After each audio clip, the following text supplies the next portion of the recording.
कि हम तो भाई में दीवाना गोरे गाल के बारू पसंद धन की विशाल के बाकी पवन के प्यार तू भूलई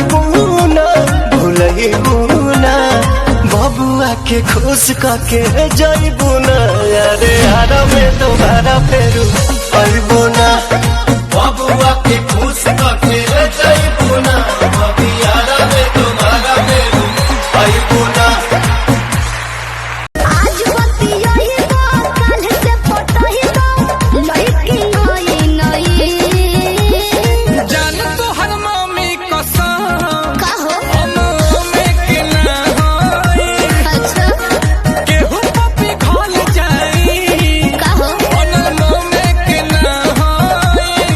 हम सिंगल लौंडे हैं भाई, किसी का एटीट्यूड हमें घंटा पसंद नहीं है।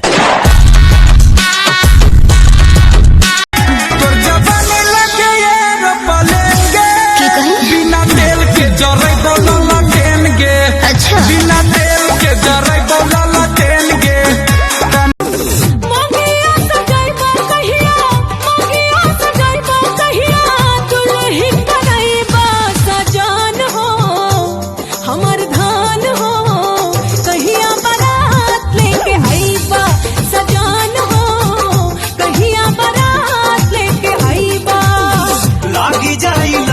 जहिया दुल्हन बनाई तहिया देर न लगाई मोर करे जाहो ये करे जाहो जल्दी बारात लेके आई करे जाहो जल्दी बारात।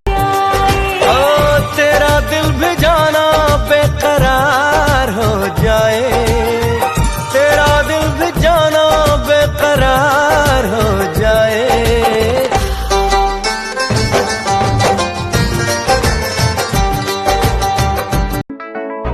हंसना है महशत दिल की आवाज़ की, हंसना है महशत दिल की आवाज़ की।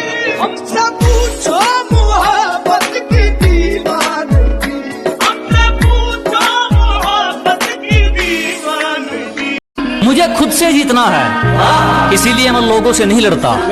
अजी मुझे खुद से जीतना है इसीलिए मैं लोगों से नहीं लड़ता।